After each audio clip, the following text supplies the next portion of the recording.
Yo, welcome back to the GM Podcast. I'm Miller, and today we are talking about the Carolina Panthers. Yes, I got the colors on. No, I will never buy the gear, but there was once a time in Carolina Panthers history where I did want to buy some Carolina Panther gear, right? Let me take you guys back to 2015, 10 years ago, half of my life ago. Cam Newton, Luke Kuechly, Greg Olsen, all those guys.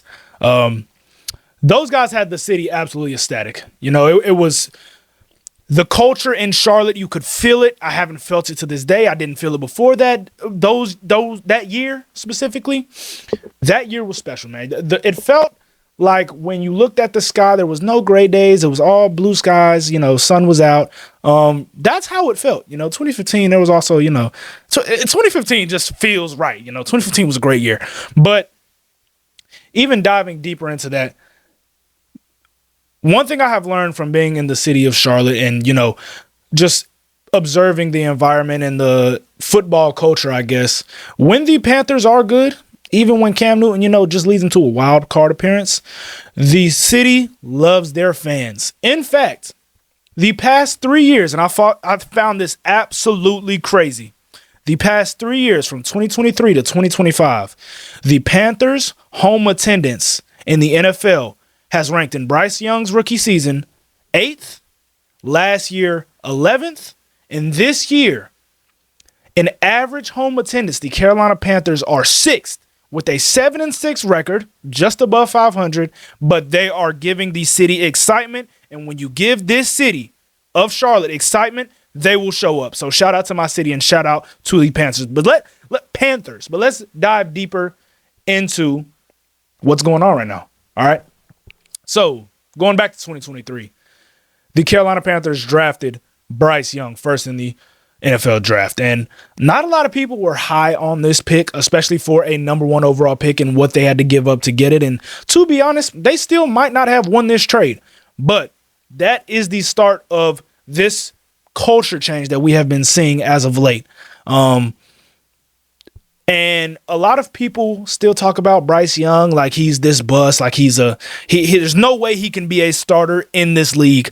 And I just don't find that to be the case. So let's start on Bryce Young real quick. Bryce Young in his rookie season was 2-15. To be quite honest, there was nothing redeemable about any of the games he played in that you saw and you were like, okay, this guy has potential. It was an absolutely atrocious first year. Coach gets fired, has to bring in a new one, go 2-15 once again, and there was nothing redeemable.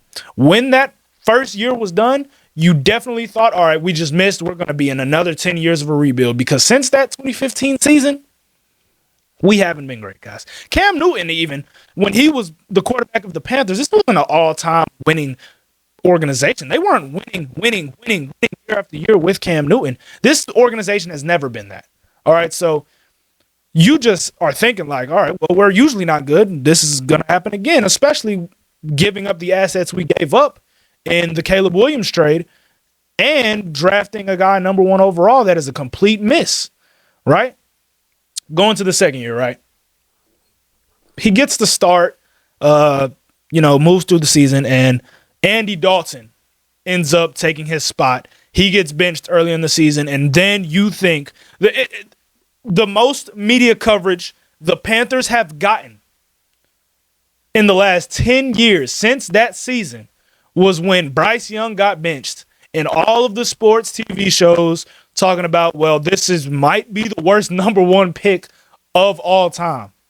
That was being said. This might be the worst number one pick of all time. Nobody felt surprised. Everybody was an expert. This was a short quarterback. He never was going to work out. That was the notion. Right, if you look up the day after he got benched, it was an atrocity, right? But there's no other Panthers talk. I saw Colin Cowherd the other day, who I love, and I never want to talk trash about Colin Cowherd. Go on his podcast with Middlecoff, and the first thing he says when he gets on the pod is, Panthers and Rams play. We don't care about that. That is how the Panthers have been covered in these last 10 years. And I'm here today to step up for the people who can't, right? This Charlotte area who has been lit for the past 13 weeks, 14 weeks, and have wanted people to talk for them. So I'm going to talk for them today. All right. 2-15 to 5-12 last year. Right. Bryce Young gets back in. And when Bryce Young got back in and Rod Wave made that call, you've seen a difference. Straight up, you've seen a difference. And a lot of people talk about the progression of the record. They don't talk about how it's looked, right? And once again, that first year was atrocious, right? And then he obviously gets benched the second year. And then we move into some games in a 3-week span where Carolina almost beats the Chiefs in a game where I attended, and Bryce was lights out. Mind you, this was the team that eventually made the Super Bowl. 2 weeks later, they play the Eagles, who won the Super Bowl, and Bryce Young had me scared for my life. If Xavier Legette doesn't drop a pass, which he was a rookie, so we'll give him a pass, the Panthers beat the Philadelphia Eagles in Philly. Okay? Move on to some other games where we saw flashes. Tampa Bay, right? Almost beating Tampa Bay they might have actually. Let's see. Well, I'm not looking that up. Either way, the first time they played Tampa and a lot of bad stuff happened, they either won that game or they played them good. And we kept seeing these flashes from Bryce Young. And I think still the notion on Bryce Young, we saw him on prime time a week ago against the San Francisco 49ers, and it looked bad. Guys, it looked bad. I won't even sugarcoat it. It looked bad. It was his first primetime game, I believe, or at least that I can remember that meant something since he's been in the league. So you didn't expect it to be perfect. I told my parents before the game, 49ers going to win this game. There's a coaching mismatch and an experience mismatch, and you saw it, and it happened, right? So I don't really take that game too seriously because that was the first big moment that I feel like this team had been in. And I feel like when they left that game, it was almost like, all right, well, we just embarrassed ourselves. But we figured out that, dang, are we on this level? Are we on this caliber of team? Right? If we run the ball with Rico Dowdle and Chuba Hubbard more than 9 times on a Monday night football game against the most injured front seven in football, do we have a chance to win some of these games? Right? That's how the Panthers are thinking. Right? That's how the Panthers are thinking. So they move into the next week against the Los Angeles Rams, where once again, when we talk about the Green Bay Packers, right, we talk about how could this team be good when they're losing to teams like the Browns and the Panthers, right? We look at all of these teams that play the Panthers, and it's like, well, how did you lose to them? Or, of course you beat them, right? That's the notion. And then once again, they go in and beat the Rams. So now their resume is pretty impressive, guys. It's pretty impressive. They've beat the Rams, obviously. They've beat the Falcons twice in what have been Bryce Young's best game as a pro. Obviously being the Packers. And it's amazing what they have going. And once again, I keep leaving Bryce Young because what's more important is the team. And quite honestly, I tried to bring some Bryce Young stats up like, oh, man, this guy has just been absolutely amazing, lights out. Guys, he's not even top 10 in any major stat. I'm going to be honest with you. Nothing. I went to Next Gen Stats, tried to find something that proved my point, but couldn't find anything. But what I do see from Bryce Young are franchise quarterback worthy traits. Franchise quarterback worthy traits. And I think a lot of people dismiss him because once people see a short quarterback, they are no good. That is the notion. They are no good. They cannot make it. All right. And straight up not true. This man, Bryce Young, has traits that I believe will develop in this league and will make him a top 10 quarterback and the franchise quarterback of the Carolina Panthers. Some of those being his mobility. I would say just as far as speed goes, quickness in the pocket presence, by the way, his elusivity. He is a top 7-ish guy in this league. You put him up there with the Kylers, the Lamars, the Jackson Darts at this point. Jalen Hurts is still a pretty fast guy. Jaden Daniels, right? Those types of guys. Those are the same guys you go ahead and put Bryce Young up there with. All right. His anticipation as a thrower, as a short quarterback, is probably the best I've ever seen. Right? I don't see the mid-range accuracy struggles that I've seen from guys like Russell Wilson, Kyler Murray, or Jalen Hurts even. As a thrower of the football, there's a different velocity that comes from Bryce Young when he throws that football. Right? Sometimes, guys, you just got to watch it. You just got to watch it with your own eyes. This guy can play football. Go back and watch the last drive of the Panthers versus the Eagles. I would know as an Eagles fan of last year. This guy is just a special mover. And when he gets hot, it's hard to stop this guy, right? And the closest person right now that I would compare Bryce Young to is Kyler Murray. It's Kyler Murray, right? Kyler Murray, in my opinion, what differentiates them, Kyler Murray is a little bit more of a talented thrower of the football than Bryce Young. When they were coming out, we saw that. I mean, Kyler Murray is probably the best high school quarterback of all time. You can just see the deep ball accuracy that comes with Kyler Murray. It's special. It's absolutely special, right? That's all I would give him over Bryce Young. And maybe he's a little faster. But Bryce Young, I guarantee you the guys in the locker room of the Carolina Panthers think Bryce is a little bit more bought in than Kyler has been in his entire career. Bryce Young is just more behind the podium, is more of what I would want in my franchise quarterback than Kyler Murray, right? Maybe I'm guessing. I don't know Kyler personally, but what I have gathered from the media, Bryce Young is one of the most well-liked guys, not only in that locker room, not only in this city, but in the NFL. And people are rooting on Bryce. And Bryce gives us a reason to root on Bryce. So once again, he's been growing, and you expect him to keep on growing with this team. And Kyler Murray, the guy that I just brought up, has had some success in this league. Not too far in the past, kind of far back, but about 4 to 5 years ago, Kyler Murray was 7-0, right? He came out with a 7-0 start in the year. And never did you really think that team was going to go far, right? The 2021-2020 Cardinals, and they did eventually end up getting stomped by the LA Rams, who I think won the Super Bowl that year. I don't know if I'm right, but one thing you saw in Kyler Murray in that game, he's not a big-time quarterback. He's not a big-time quarterback. And the thing about having a bad game on Monday Night Football is you're probably going to get another chance to play on Thursday night, Sunday night, Monday night, even a standalone Saturday or Friday game if that comes along. The thing about losing a playoff game is you might not get back. You might not get back. And that's why I give Bryce Young grace, and I want to see him in his first playoff start. All right. We don't know if he's a gamer yet. And that's what I always talk about with gamers. You never know until they get in that spot. So that is what we're going to have to see. And that's going to ultimately, in my opinion, establish if he is a franchise quarterback or not. But you look at this organization, and once again, Bryce Young has not been a standout, but I just wanted to share to you guys how much I do believe in Bryce. You look at this organization, and right now, they have drafted pretty well in adding pieces around Bryce Young. All right, so you look at their skill positions, wide receivers. Tet, he looks like he's going to be a number one.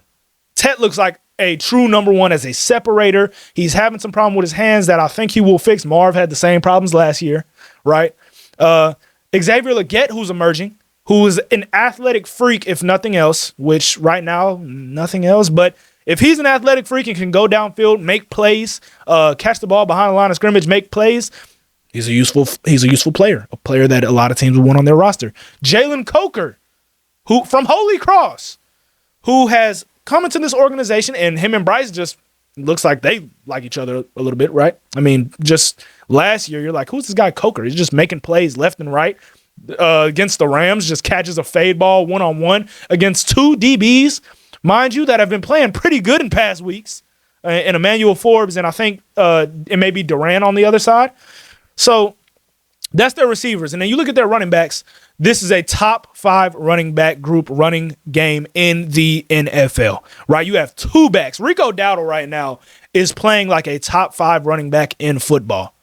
He is the most efficient running back, according to Next Gen Stats, in football right now. And then, once again, you look at Chuba Hubbard, who last year was amazing. 2 of those guys in the backfield, when you're with that O-line that they have built in the draft, obviously getting the guy from NC State at left tackle a couple years ago and just continuing to build from them.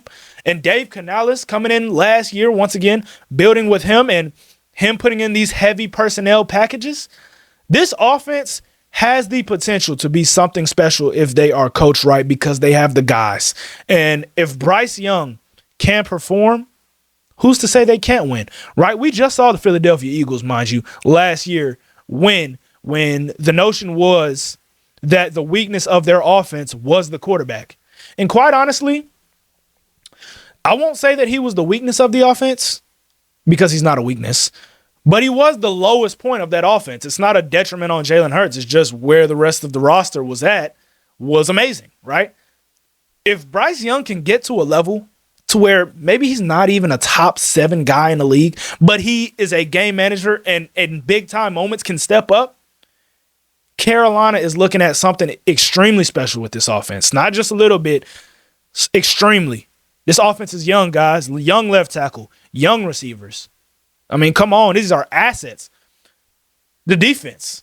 Is Derek Brown not a top 3 interior defensive lineman in football right now? I would say so. I mean, he just won you a game against the best team in the NFC. He won you that game. No one else won you that game. The Los Angeles Rams, I don't know if they were having trouble driving down if the yard was 200. Sorry, guys. If the field was 200 yards and it was 1st and 20 every set of downs and the Rams had to play offense, they would have scored on every single drive if it was not for Derek Brown.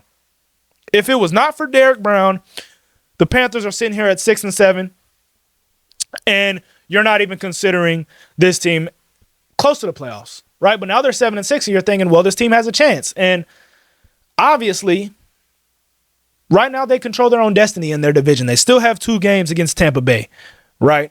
And once again, I did want to talk about the 2015 team real quick. Dab. That team had, and I'm just returning to this because I've skipped it. That team had Cam Newton, Josh Norman, Luke Kuechly, Ryan Khalil, Mike Tolbert, and Thomas Davis. Mike Tolbert being one of the most electric fullbacks of all time. I don't know if he was the best fullback I've ever seen. He was definitely the most electric. And then you had Greg Olsen as a second teamer. Like you had guys on this squad that you don't quite have yet, but once again, you do see the culture being built. And so moving on to the trajectory of this team, right? They've went from 2-15 to 5-12 to presumably they have at least 7 wins right now. So if they were to take that 3-win jump again, they would be 8-9, which is, you know, it's not out of the realm of possibility for them to go 8-9 if they drop 2 against Tampa Bay and lose against Seattle. That's very fair, but I didn't want to get into that because a lot of Charlotte fans and Carolina fans, and I know this is going to be the part of the video where you unfortunately want to click off, but it has to be addressed. All right, the rest of the schedule, the Carolina Panthers probably will not make the playoffs, guys.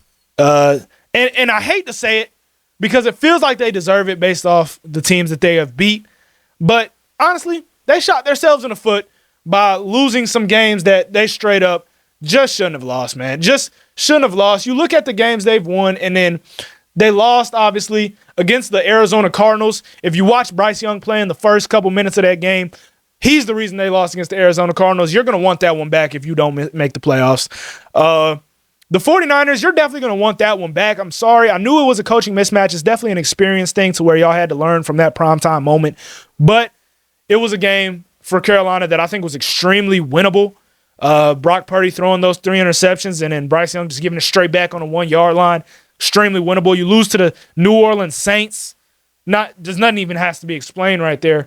So I would say there's 3 games on their schedule right now where you look back and if you're 10-3 instead of 7-6, you're making the playoffs, right? There's not even a doubt you're making the playoffs because with 11 wins, you're probably getting in the playoffs. Because they have a game against the Saints left, which, speaking how I speak right now, telling you guys right now, if they lose that game, I will regret wasting my about 25 to 30 minutes doing this video. All right, and I actually had some research before, so probably an hour. All right, if they lose to the Saints, I'm completely out. Forget everything I was just talking about. But you have 2 more games against the Buccaneers and then a game against Seattle. Doesn't look great. Doesn't look great because let's say you split against Tampa, right? That only gets you to 9 wins. You're probably going to go 9-8 on the year. And Tampa's remaining schedule, you got Atlanta, you got New Orleans, 2 wins. All right. You got Miami, 3 wins. All right. So, not saying they can't play spoiler Miami. They've been playing good football of late, but they won't. And then, obviously, the 2 games against Carolina. So, Carolina. And this is where I get, once again, to the trajectory of this season. Okay? You guys are going to win 8 games. And it's going to be a continued growth type of thing. Right? It's going to be, you guys maybe win 11 next year if you keep continuing with a 3-game jump. Considering what I just said on the schedule. Or maybe 12. If y'all get to 9 wins and split, like I said. But a lot of the time, championship windows, even playoff windows, are shorter than you think. And I would love to see the Carolina Panthers get in the playoffs this year. So, Rod Wave, go ahead and make that call to Bryce Young and tell him this. All right? Bryce, you got to beat Tampa twice. You got to beat Tampa twice. There's no other way you're going to make the playoffs if you don't beat Tampa twice. It's a tough task. Honestly, I would say the likelihood of that happening, I'll say it's a 50-50 shot you split. It's probably a 25% chance you beat them twice. Lower that because it's Baker. 20% chance you beat Tampa twice. But that's what you got to do. And if you want to take that jump to the playoffs, it got to be right now. And it got to be against the Tampa Bay Buccaneers twice. And you have to take care of business against the Saints. Because Seattle, who's to say you can't beat them? Because you've beat everybody else at their stature at this point. But at that point, they are going to be playing for playoff position. And I would just not bet on that on this roster versus that roster. If I was to bet on that game right now, I would just straight up pick Seattle. Right? So it is nothing against Carolina. Once again, they might win that game. They've shown the ability to do all of that. Right? But realistically, if you want to get into the playoffs, you got to win both Tampa Bay games. Because even if you split with Tampa, who has the advantage on you by half a game right now, Tampa's schedule is cake.